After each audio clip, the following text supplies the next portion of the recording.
Jennifer, welcome to my show, and I'm also on your show. How are you? I'm amazing. This is so fun. I'm excited. I know, me too. So we're both doing like a duo podcast today. We're just gonna give people as much value as we can and share our tips and tricks when it comes to salons and stylists, where they're losing money, why they're losing money, and giving away all the knowledge that we can. But shall we introduce ourselves first so people know who we are? Sure. Or I can introduce you and you can introduce me. Oh God, I have not prepped for that. Well, I will say, like, looking up more information about you, I know that on our podcast, the listeners are just going to be so excited to meet you because you just have such a wealth of knowledge and experience. And I feel like you have a lot of different layers that I'd love to peel back because I think that a lot of our listeners will be able to relate to you and just feel so motivated and inspired by your story. That's really nice to hear. Thank you. Hopefully, yeah, and just pick my brains as much as you want. That's absolutely fine.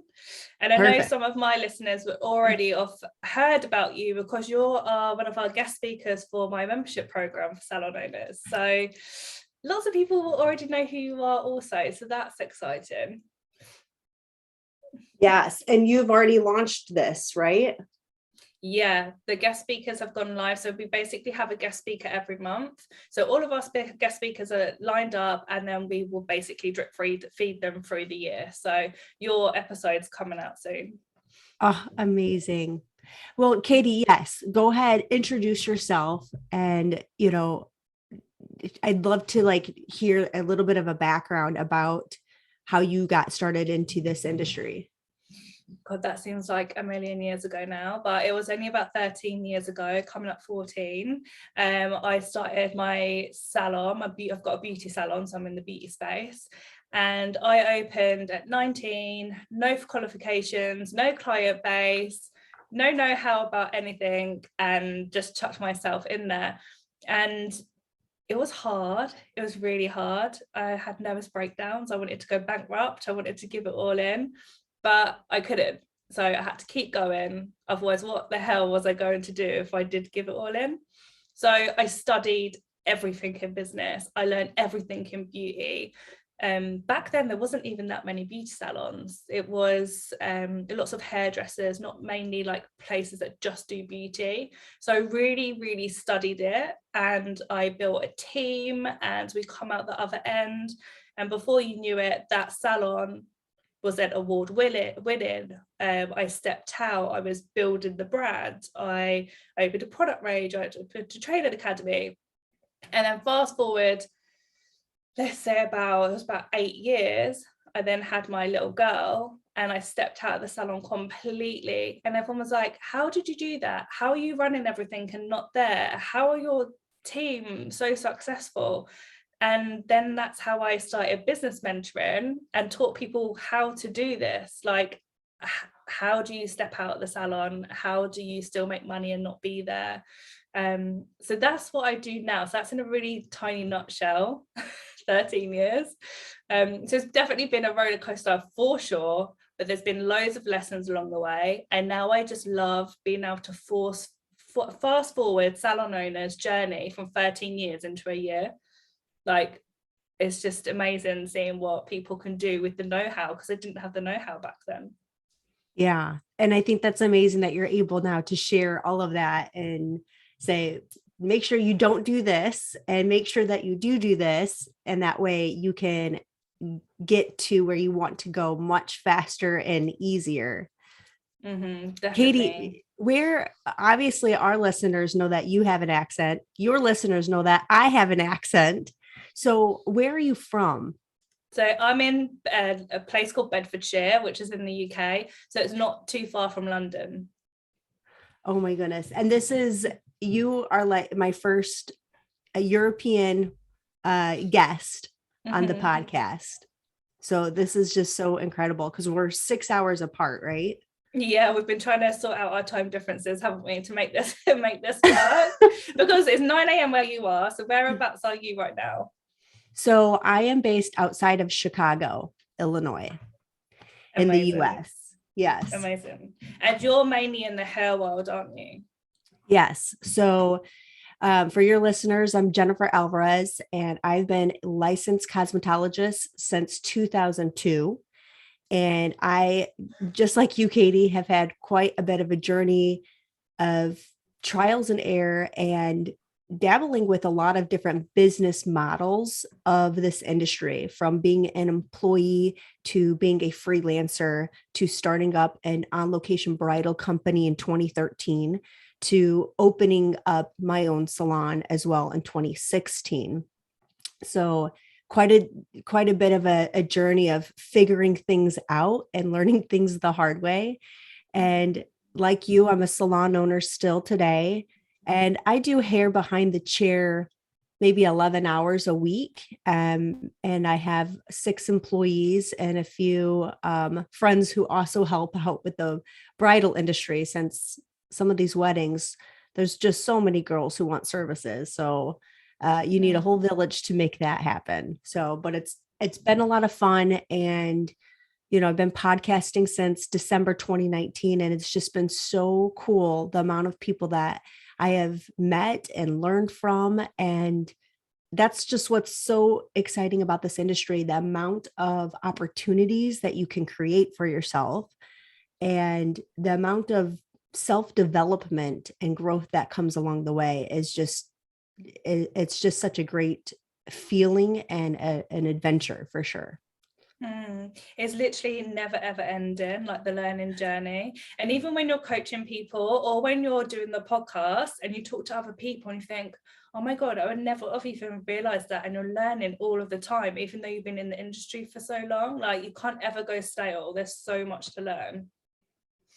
And it's just one of those things too, that throughout ownership, you're going to run against issues, come across issues that you need to find a solution for. And even developing thick skin emotionally, how do you get through these challenges of entrepreneurship, business ownership, and just be focused on the vision and potential that you yourself can grow, and what is the possibilities for your business to grow as well.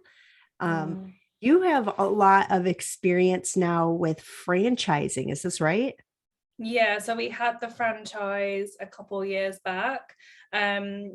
We franchise salons, and then we've got our training academy, which is like a mini franchise.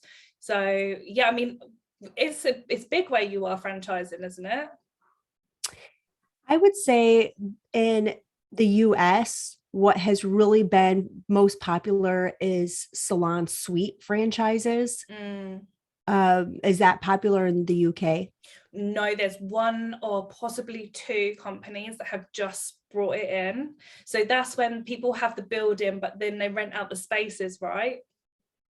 Yes. But it's all done Yes. properly and above board, like renting out the different areas. So yeah, that's just launched in the UK. Very, very interesting way of doing business. I think it's actually really good for people to start off in business and run their own business under like a roof of loads of other professionals. I think if people are going to be self-employed and work for themselves, that's maybe one of the best ways to be able to do it, rather than just renting out little spaces in the salon, rather than having employees. My personal preference, I love having employees. Yeah, so we also have in the US a business model where it's booth renting. So a salon owner has multiple chairs and each of those chairs are rented out. That's one model. I myself, I have employees as well. And I like that business model more so for the culture, the brand, the teamwork. It's something that everyone is on the same mission, on the same goal, as opposed to if you have individual people who are doing their own thing, the culture might not be present there. Yeah, that's definitely what we find here. It's either employment, which is obviously always what I've done, and there's a few salons that do. I'd say I'm trying to gear the salon up, the industry up, to do this more. And then there's the booth rent-in, so we get a lot of that here. There's no right or wrong, it just depends where your business wants to go. Like you said, it's more of a team. If they're employed, you will create more of a better culture if they're employed, and you'll be able to build a business and a brand. Whereas if people are booth renters, you can't tend to build as much of a strong brand because everyone's running their own brands under that one roof. So it doesn't tend to work as much, but there's pros and cons to both. Yes, absolutely. And then franchising is completely different. So franchising would be someone will buy that whole brand. So say, for example, someone might buy KG for 15,000, then they go and set up their own salon in their own location, and that we give them all the know-how to do that. But then they're running their own business. So that's what a franchise would be like. So a franchise is a higher investment because you're investing in the brand that you're buying into, but there's rules around it because you have to run how that brand wants you to run.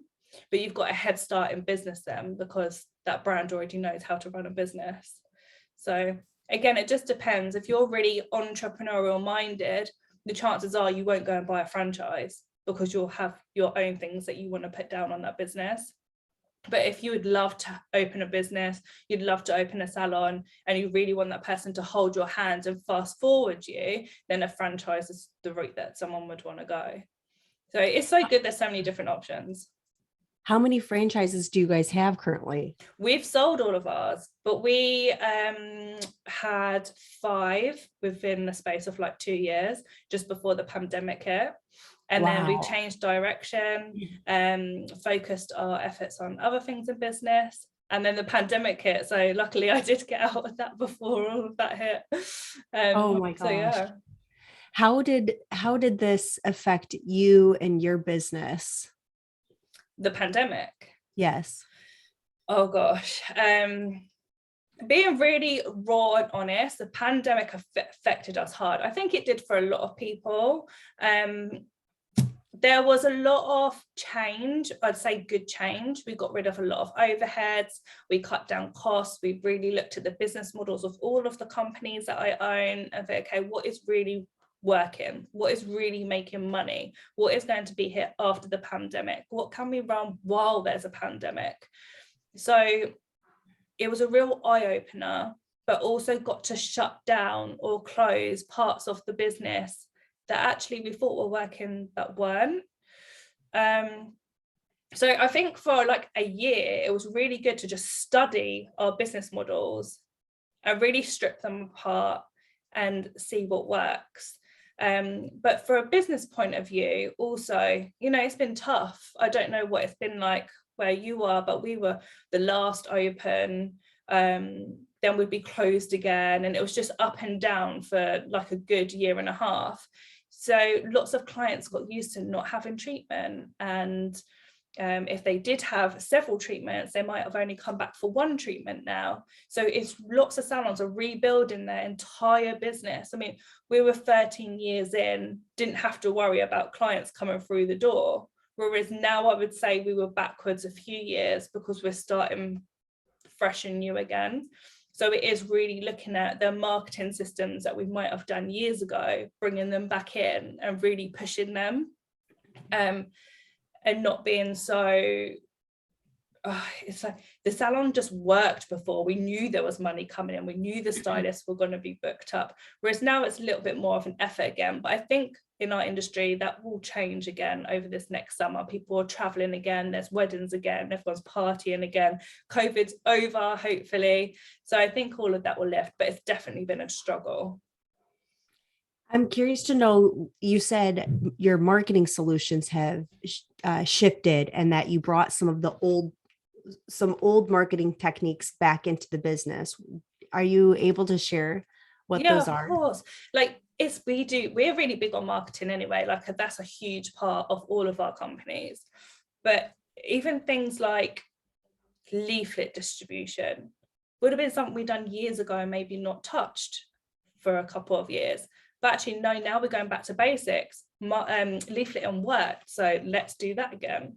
Maybe advertising in local magazines, we didn't need to do that, but going back to that worked. Really making sure we're strong on social media and being consistent, because consistent is key there.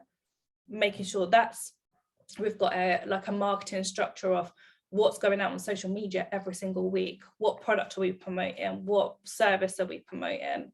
Our email marketing, we live by. So email marketing we've done for years and years and years, but was it consistent? Not really.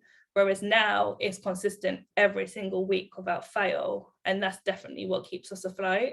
And I'd say over COVID, that's what made sure our relationship stayed with our clients as well, because we were in their inbox, we was able to talk to them rather than social media social. So that's one to many, whereas email's one to one. So you can really build that relationship with the client. So just doing like every single bit of marketing you can is so, so important. And I think that's, you definitely hit on a good point of saying relationship. And that's really what marketing is about, is nurturing those relationships with people and staying top of mind. And you can't just rely on just email or just the magazine or just a text blast. Like, it really needs to be all of the above consistently, like you were saying, in order for them to always think like, oh yeah, KG Salon, I need an appointment. And just always coming from a place of like education or entertainment. Definitely. And we all know in marketing, it takes 7 to 14 times for a client to be able to see you to then buy into you. Years ago, before social, that was only 1 to 4 times that someone used to have to see you. So if you're in their inbox, if you're on their social media, if you're in their DMs, if you're in their WhatsApp, all the different, or if you're in their letterbox, like, that's already 5-6 ways where you're already in front of a potential client, or a client that you're trying to get back that was on your list but now has drifted because of COVID. So it's just so, so important to be in like every angle as possible as a business. What do you do for marketing for your salon? We do the same. However, I will say that recently I tried something new, and I'm not for sure if what you guys call it, but we call it every door direct mailer, where it's a piece of mail like on a postcard that is an advertisement that gets mailed to a specific area. So I targeted a particular area of my community that has a certain demographic, certain age, certain household income, and created a QR code that we can collect emails from. It went to 500 homes, and we've already have seen a return on our investment with that. And that was my first time doing that. And it's a little bit more of an old school way. Like you said, maybe something that used to work that you stopped doing, you're revisiting that. So I actually never tried it before, just because I know my husband always gets the mail and he throws everything away before I even see it. So it was kind of like, I'm going to test this out and see if it works. And so far, that strategy did work. We do email marketing, social media. I have a social media manager, so she's really big on creating videos and reels. She'll pop into the salon, get behind the scenes videos that we can repurpose. Facebook ads, Instagram ads, Google, obviously strengthening up your SEO with blogs. So really doing a lot of different areas, because even though we have a target market, a specific person we're looking for, we still know that some people are more likely to open up their emails and read it, or go to the website, read a blog, or they're busy working at home, and they respond much better to like flash sales or text messages that they're getting on their Apple Watches. That's like, hey, it's time to book an appointment. Also relying heavily on the reviews that we get and repurposing that out as well. I think people are very influenced still by testimonials of what is that customer experience been like, and is is a potential new client going to read that and be influenced to say, I got to give them a try too? So relying on reviews and repurposing those is something really big. We recently changed up our software, which I think we have the same software. We use Forest. Yeah, we have Forest as well. And it's been such a huge learning curve. So I've tried 5 different softwares, and this is part of like the learning curve of being in business. You need to find what is going to align with your core values, what is really important to you as a business owner, as far as what reports are going to be the most valuable information data that you can use to create new strategies or understand your business better, so you make better business decisions. And Forrest, I've been really impressed with. It's been a learning curve figuring out how to use it, but I will say that the data on Forrest reports have been so instrumental, increasing our rebooking rates for our individual staff by 20%, which has been huge with growing our bottom line and helping our stylists become more profitable as well, and esthetician. So I definitely think that having a great software to help you with marketing, because there's an option with Forest, you probably use it too, right?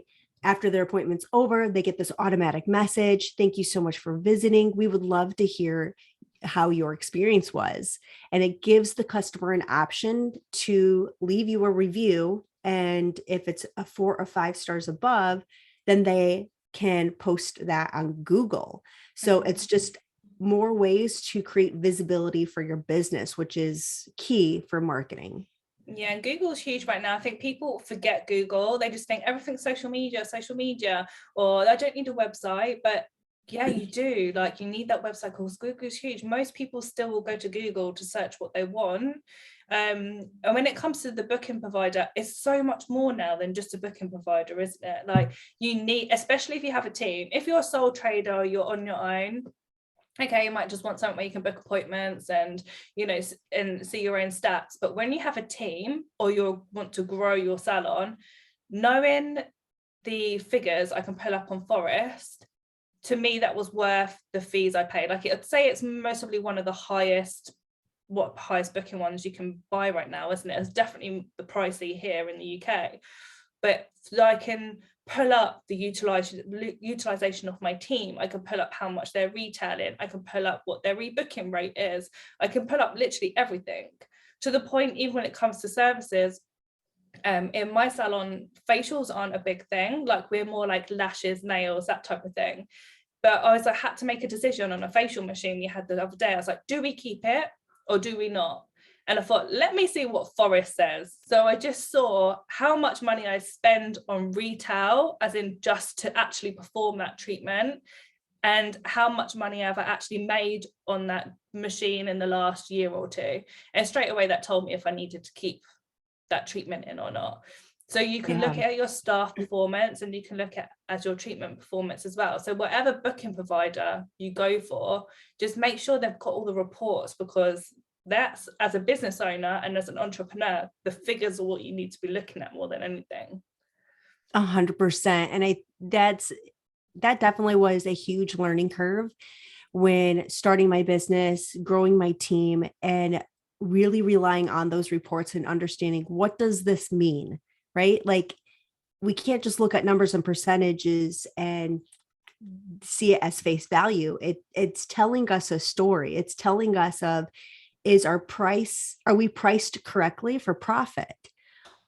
Is, like you were saying, is this particular service actually making us money, or are we losing money doing it? And if it's something that customers are not wanting, then it's like, why are we trying to push something that is not really moving the needle in our business? And it can really help you redirect how you want to market your business, or where your attention for investing in education into your business as well. And I think that it takes time, yes, to learn what are those essential numbers and what's the essential data that you need to know to make wiser business decisions. And I think that's so amazing. Like working with someone like you, Katie, you're able to tell newer entrepreneurs of no guessing, this is what you need to know.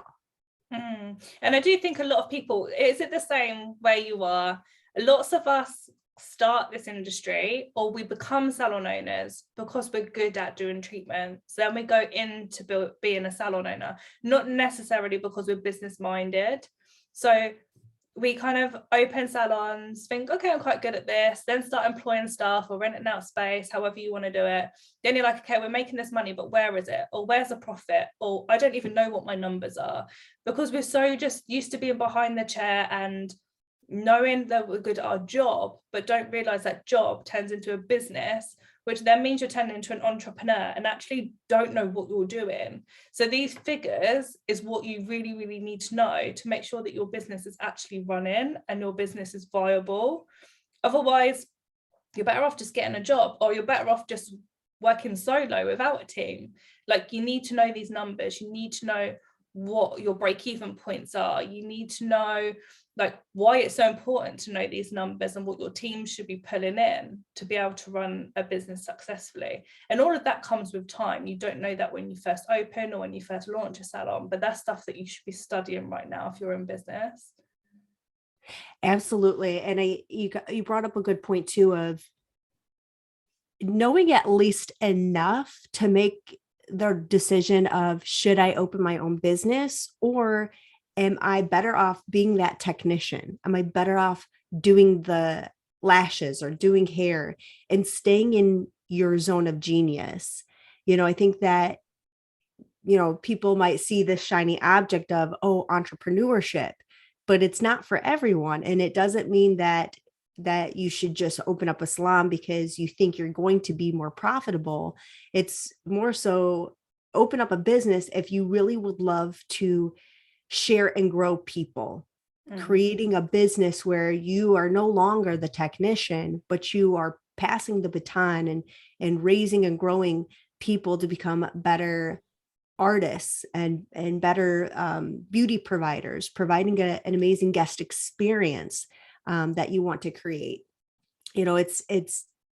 I talk a lot to stylists, estheticians who are thinking about, should I open up a business? And I really want to bring better awareness and clarity of, it doesn't necessarily mean you should open up a salon. So really taking the time to think about, what is it that you truly want for your career? Because as a salon owner, I want really good technicians in my business that want to do really well work, who want to make really good money. So I need someone who has that mindset that I can continue to nurture and help them achieve their highest goals and really push them to another level.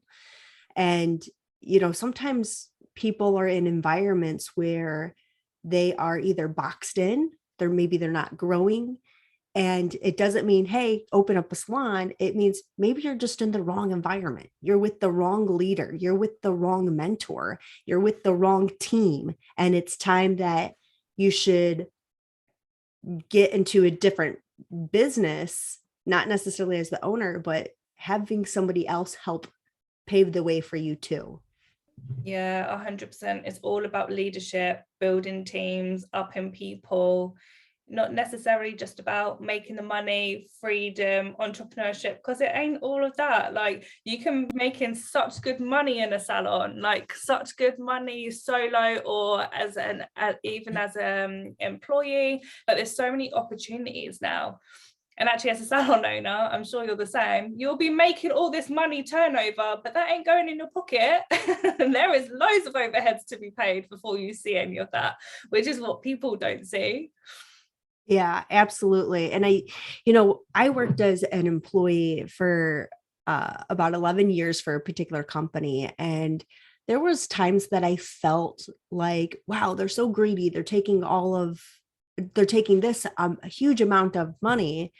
However, on the other side of it, now it's like, yes, each each penny is going to a particular bucket of utilities and insurance and taxes and payroll and supplies, back bar, retail, marketing. It's like the list goes on, and that bucket at the end of the day gets smaller and smaller for the salon for profit.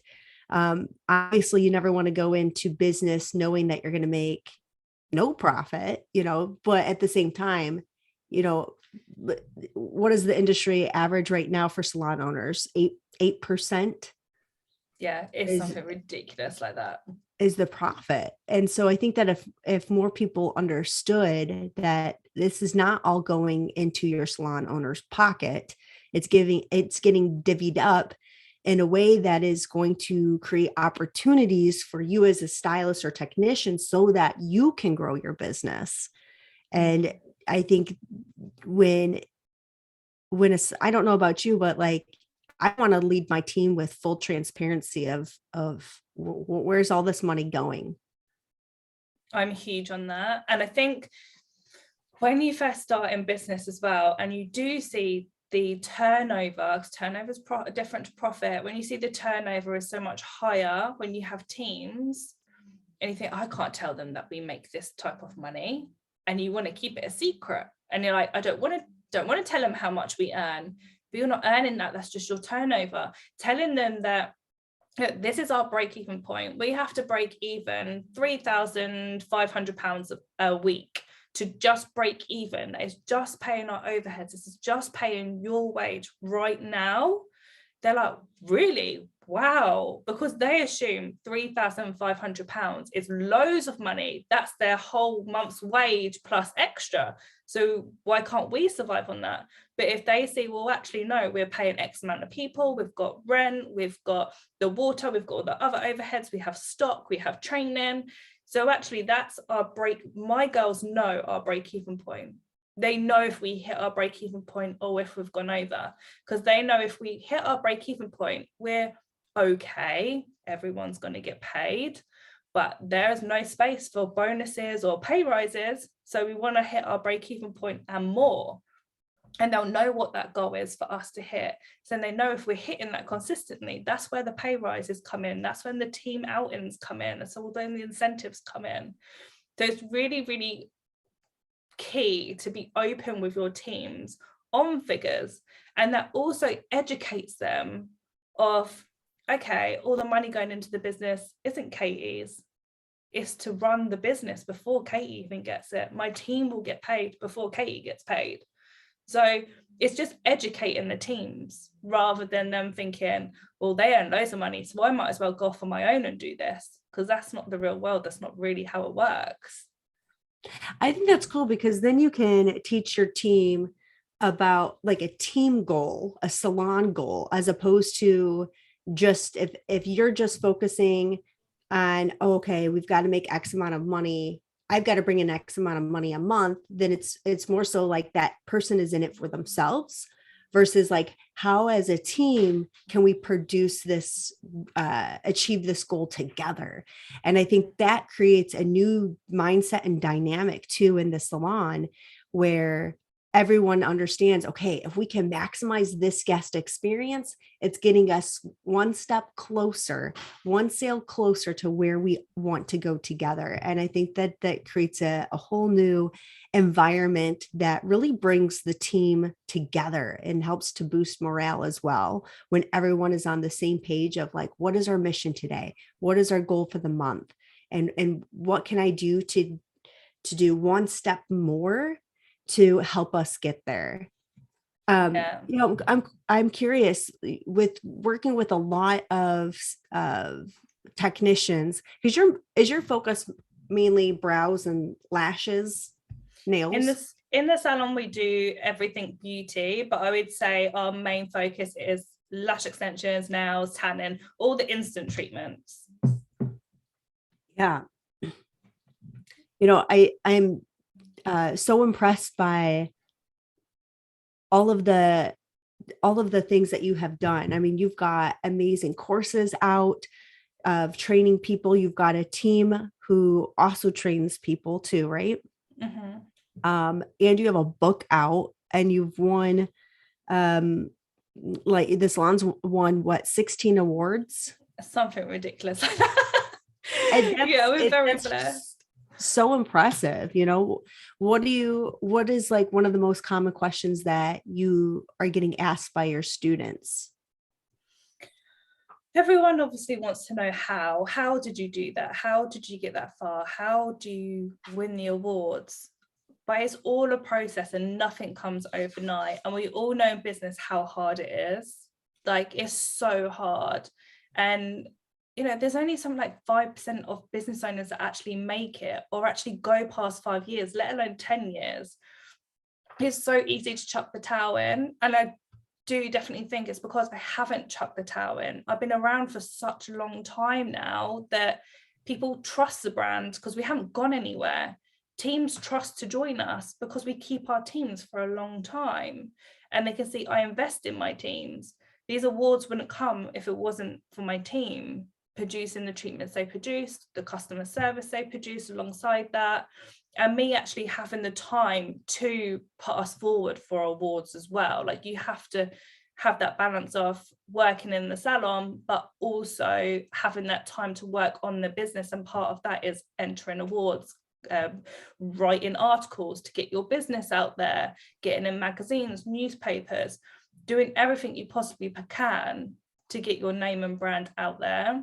And I'd say I've spent so much of my business life doing that then it just ends off paying off, luckily. So now I will just get a call and say, can you write this article for this magazine, or can you go do an interview for this newspaper, because you're more than known in the industry to do that as an expert. But it takes a lot of time and years to get to that point. Is being consistent all of the time on everything. Like, consistent is my favorite word. Like, people will roll their eyes I say it that much, but it's true. Like, you have to be consistent on your marketing, how you perform, how you are with your team, as you are as a leader, what you preach. Are you actually doing that? Like, I'm only a mentor because people want to know how, and I know I can definitely 100% teach them how to do it. And what I've done, I know I can recreate if they're willing to put that work in. You can teach someone everything you know, but if they're just listening and it going one ear and out the other and not running with anything I'm telling them to do, they won't go no further. You have to be that certain type of person that wants to fuel the business, that wants to put everything into it. So it's definitely, business isn't for everyone. It's for a certain type of person. You have to think, am I that type of person? Can I deal with this lifestyle change and be an entrepreneur? Like, do you really, really want that? What is your why? Like, why do you want to be an entrepreneur? Because that will always be the thing that will keep pushing you. There's so much involved into how did you get here in the first place. Where would you say that your desire and your why has stemmed from? My why was always down to my childhood. So it was always down to my childhood. I was bullied very badly. I left school with no qualifications. Lots of people know that already, like, kind of follow my path. So you left school at 13. Yeah, like, I have 0 qualifications to my name other than what I've done in the salon now. So it was either I do nothing or some type of job that I have no passion for whatsoever, or I build a salon and I do it properly and I do it successfully. So my why was always, I need to make this work. Otherwise, what else am I doing? What am I proving to the people that always told me I couldn't do something? So I say that was always my why, to make sure I stayed successful, to make sure I didn't give up the salon, and to get to where I am now. But now my why is definitely my children, like 100%. But it's changed as I got older. So I think your real why will still be there from years ago, but obviously that will tweak as you get older and your life changes. Like, before I had my little girl, I would work. I had nothing else going. Like, I wanted to work. I loved it. It was my passion. Like, I would sleep it, eat it, dream it. Like, anything to do with business, I would be there. Then you have a little one that you need to look after. So you take a back seat because you have to, because if someone else is relying on you. And I was a single mum, so I had no help whatsoever. So my life had to change when it come to business, but I didn't want to let the lifestyle go. I was like, I have money to do what I want. I have money to live where I want. I have this freedom that financially I've been able to have, but I didn't have freedom, financial freedom, because I'd still always work. Whereas when I had my little girl, I had the finances still, but I didn't have the freedom. So I had to create that freedom while she was with me. So now it's all about, for me, building that business and having the money to create that freedom, but actually having things in place in business that I can actually have freedom. So now I might say, it's a bit like, do you want the money and work, or do you want the money but also have freedom? Because then you might not earn as much as if you were to work constantly. But I don't have to hardly work. I can be with my children.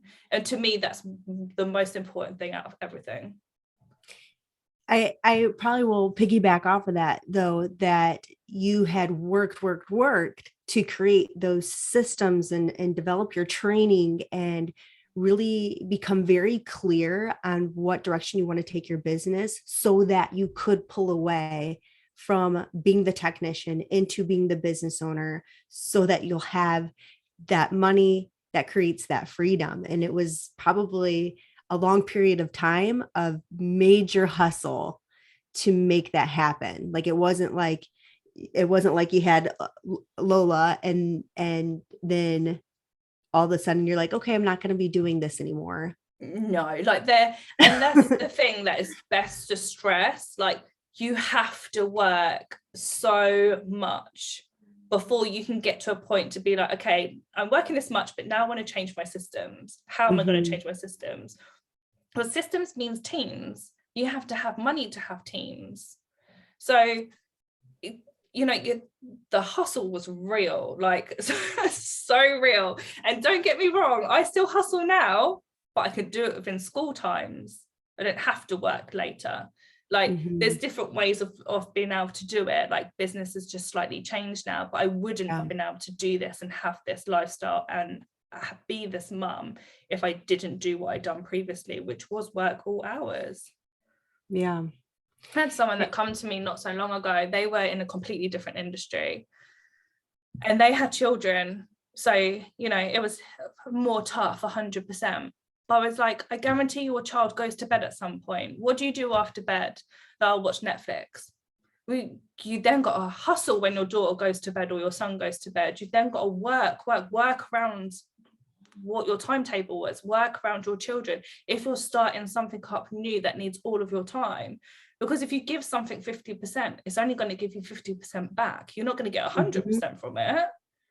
Business doesn't just work. Sales don't just come in. Funnels don't just automatically start bringing in money. You have to always be on it. So if you are listening to this and you think, well, I've got children, I've got no hope, and that's not true.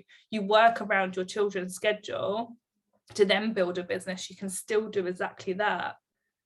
100%. Yeah.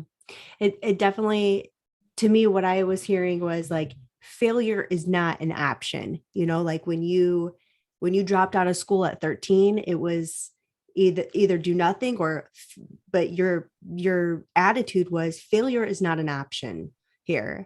And, you know, your effort is your outcome. And all of that effort obviously has brought you to where you are today.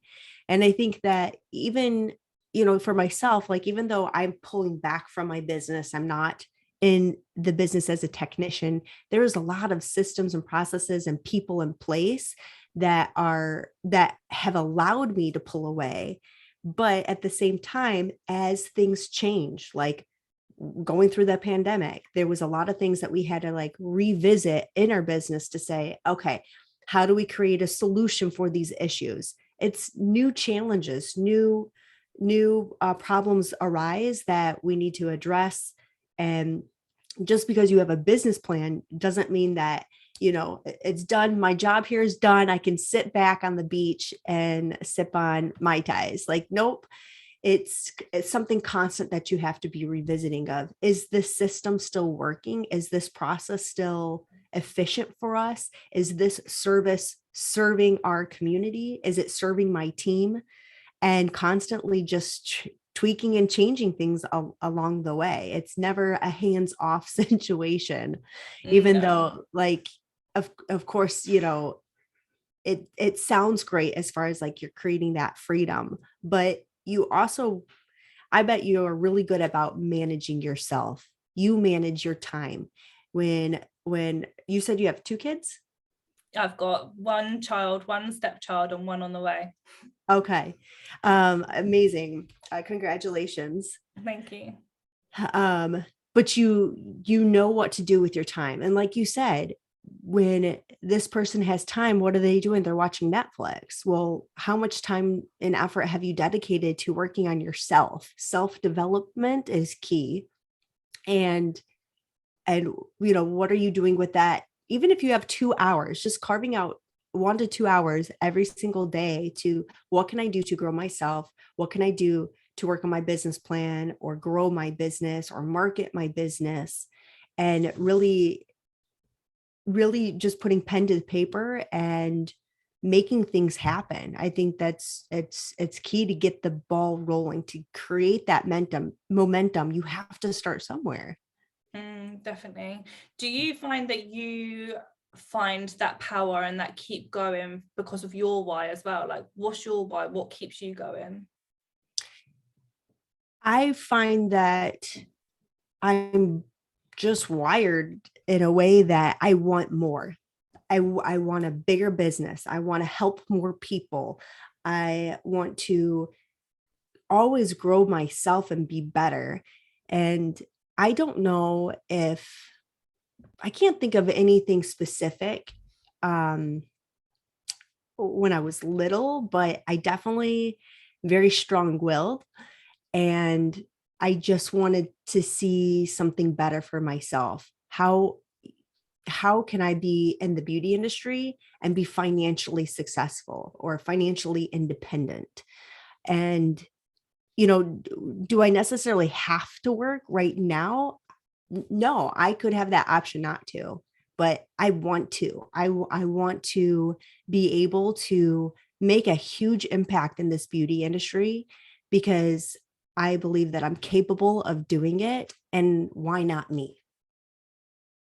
You know, so I think that it's important that you do have to dig deep and know your worth, know that you are worthy, know that you are capable of making this world a better place through some, you know, whether you want to teach somebody or even a technician, you know, that could be a why right there of like, I love helping people look really good on the outside. And I hope that that also makes them feel good on the inside too. And, you know, being in this industry, we have that, we're licensed to touch, right? We're licensed to change somebody's life through better lashes or better hair. And it's, to me, it's not necessarily about the image, but it changes people on the inside, and it starts there, you know? So whether you're choosing that technician or the entrepreneur route, you know, it's amazing that the impact that you can make when you are helping someone lift someone up as well. Yeah, definitely. The industry is just beautiful, isn't it? All the things that we can do, like, and all the lives that we can change. Like you said, it's so much more than just, you know, making someone look better. It's all about how people feel, and it's such an amazing industry to be in. Yeah. And, you know, it's, for me too, I've found that, yes, doing hair, doing makeup, it's cool to see that transformation, but I also find a lot of passion and joy of creating the business. Like, to me, we're creating our own opportunities. And that, to me, I find is just, it's so empowering and it's so inspiring that, like, you know, even just one lesson plan that I can show and invest in my team and say, hey, try cutting hair this way. And just seeing them transform, it's like, we did that together. We created that out of nothing. And just to see someone else's confidence get boosted, to know that as a salon owner, we're also helping them make a living so that they can get that vacation home, that new car, or see them grow as a person, and to help them to be independent. That, I think, is just all these different ways that we can create an impact in the industry. To me, that's why I do it. What would you say your biggest lessons have been, like being from hairdresser to salon owner, entrepreneur? What have your biggest lessons in business been? My biggest lessons have been more so about like a mental shift. For myself, I have a lot of fears. I have a lot of self-talk that I constantly need to have that person be quiet, because, and I think a lot of us have that, where it's like, are you sure you should do that in business? Like, you're not going to do well. You're probably going to fail. It's going to be a big mistake. And you have to consistently persevere, overcome that. And fears often is there to maybe, how do I always say it? To protect you. But at the same time, it's like, okay, I'm going to be aware of the what ifs, but what if it's really good? What if it's a huge success? And just like you having those options, that crossroad of, I do nothing, I lay down and die, because I let like my fears and my enemies destroy me, or I could take the high road. And what if failure isn't an option? And what if things go really well in my life? And that's been the biggest like lesson to overcome. And every day is, a new day to make options, to have different options and put out that effort. So just knowing that fear may be there, but it's not driving. It's not driving my decisions. And there's a lot of mental capacity of ways that you can grow as a person and overcome. And I'm very self-aware of those challenges that I have when fear is speaking to me. But that often means that, hey, this means that you should maybe go in that direction. Why is that fear present? False evidence appearing real, and pushing through that is just such a huge hurdle. But self-development to me is just extremely important. Whether I'm listening to podcasts like yours, reading books, talking, my husband, I think that he's like one of the wisest people. And, just being surrounded by people who lift you up and encourage you, that's just so important to me. And just, that's been a huge lesson for myself of always just keep going and persevere. What about you, Katie? Self-development is huge for me. I mean, when you're talking, like, I just like self-development. I like drown myself in it. And I didn't used to, but I'd say over the last like 10 or so years, like, it's just so important. Like, everything you feed your brain is how you'll then be wired up and how you go in for the rest of your day. Like, I will listen to either a podcast or audio while I'm getting ready in the mornings. I'll go to bed listening to one, it'll help me sleep. Like, if I'm in the car, I'll be listening to something. If there's a course I can join, I've just signed up for like a 2-day conference thing in London next week, like off the cuff, just thought I'm going to book that because I needed a bit of motivation. Like, you can't put a price tag when it comes to self-development. And I would say every single thing I've learned in business is because I've had some help through the way, through some type of self-development, to be able to learn what I have done or what I've changed or whatever that might be. And it's huge. And I think if you are in business, it's something that you have to be willing to accept, that you have to pay for things for yourself. You have to have mentors, you have to go on courses, you have to feed your brain with what you want to feed, because it's absolutely key. And also who you hang around with as well is another big thing. Like, it is true, you are who you hang around with. So if there are negative people in your circle, you will mostly find yourself that you're a negative person. If you're around positive people, people with higher jobs, you'll mostly find you have a higher job and you're more of a positive person, because you will connect with them type of people automatically without even realizing. Like, so one thing to look at is, if you look at your circle of friends now, I bet majority of them are in the same income slot as you. And it wasn't until someone said that to me and I like thought about my close circle of friends, I thought, God, yeah, we are all exactly the same as that. Like, very, very similar. Might be completely different jobs, but same income bracket, same what we do in our spare times the same, who we hang around with similar, podcasts, we're into podcasts, where some people be like, podcast, why don't you just put the radio on? Like, it's just, if you are who you hang around with. Like, it's so true.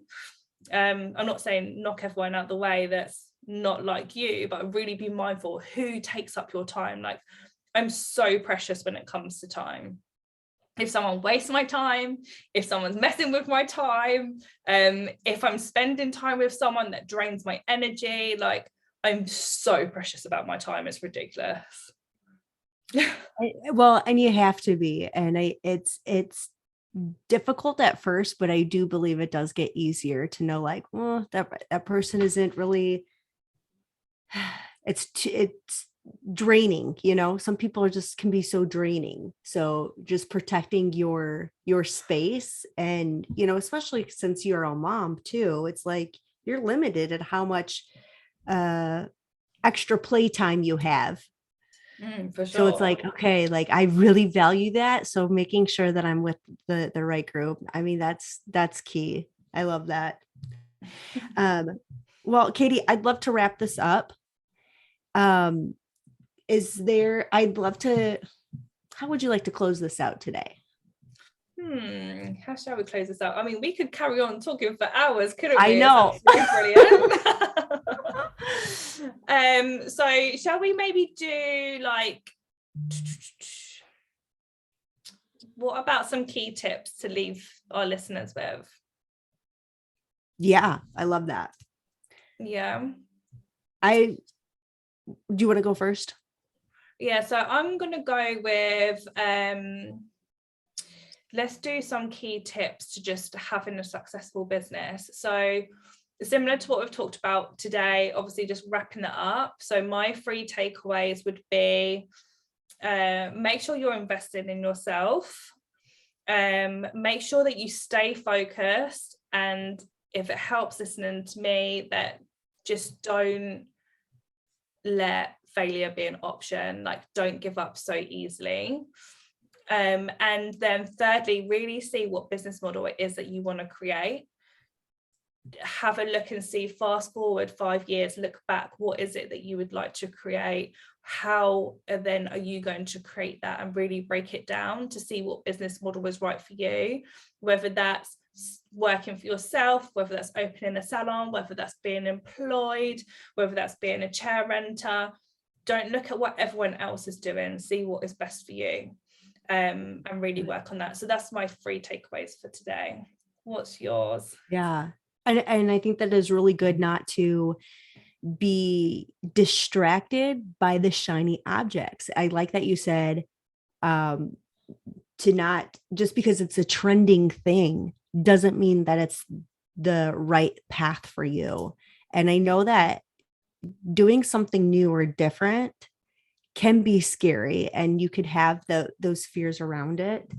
But choosing to put up your blinders and staying in that lane of like, I'm going to go all in. I think that's brilliant. I agree with all of your tips for sure.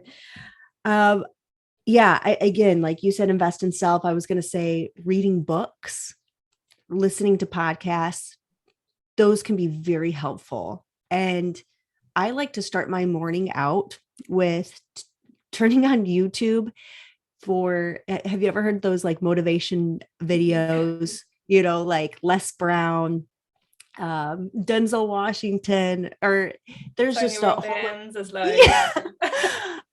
That's my breakfast. And so really getting yourself into the right mind space of what energizes you, what fuels your soul, and put yourself in that mindset, whether it's affirmations to start your day, a prayer, meditation, or something that's going to be wholesome, that is like, all right, let's do this, let's go. I think that is one of the best ways to wake up in the morning. So that would be my first hot tip to do. My second one would be to know that you don't need all the answers. If you try to prepare yourself, I think preparation is key, yes, but some people will study, be the student and never the doer. And it's important that you need to do both. You need to learn, but you need to take action. Otherwise, what good is all the information that's stuck in your head? Yeah, absolutely. So that would be my second key hot tip. And my third hot tip would be not to be afraid of making mistakes. I make mistakes all the time, and I'm okay with that. And I give myself grace, and that's important. I know that I'm going to mess up, and it's never my intentions to. It's never my intentions to fail, make mistakes, whatnot. But I learn from that, and so I take those lessons as this is a gift. It's a gift for me to do it better next time. We're only as good as our last lash set that we did, or hair extensions that we did, or lesson plan that we taught. We're only as good as the last one. What can we learn from that to improve? And constantly knowing I'm going to get better. I'm going to get better. I'm going to do it differently. Or even if it was a guest that was upset, all right, it's a gift. We've got now an option, an opportunity to make it right and make it better for next time. So those would be my 3 hot tips. Absolutely love that. What I'll do is I'll put all Jennifer's links on our show notes as well, so you can reach out as and when that you want to Jennifer. And yeah, it was so good doing this podcast. Yes, thank you so much. Yeah, definitely make sure to follow me on Instagram, Jennifer Jade Alvarez, and Katie's is KG _ Katie Godfrey. Make sure to follow you on Instagram and show you love. And you also have an amazing book. And I believe that's also in your link tree on Instagram. And I would love for all my listeners to grab your book.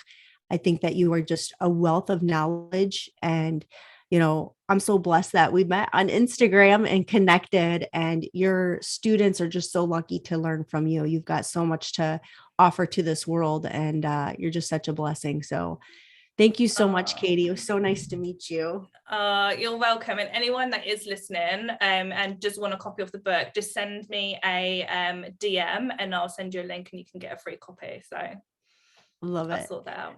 Thank you very much. It was lovely to see you. Thank you so much, Katie. Have an amazing day, and we'll stay connected on Instagram. Definitely. Take care. All right. Bye.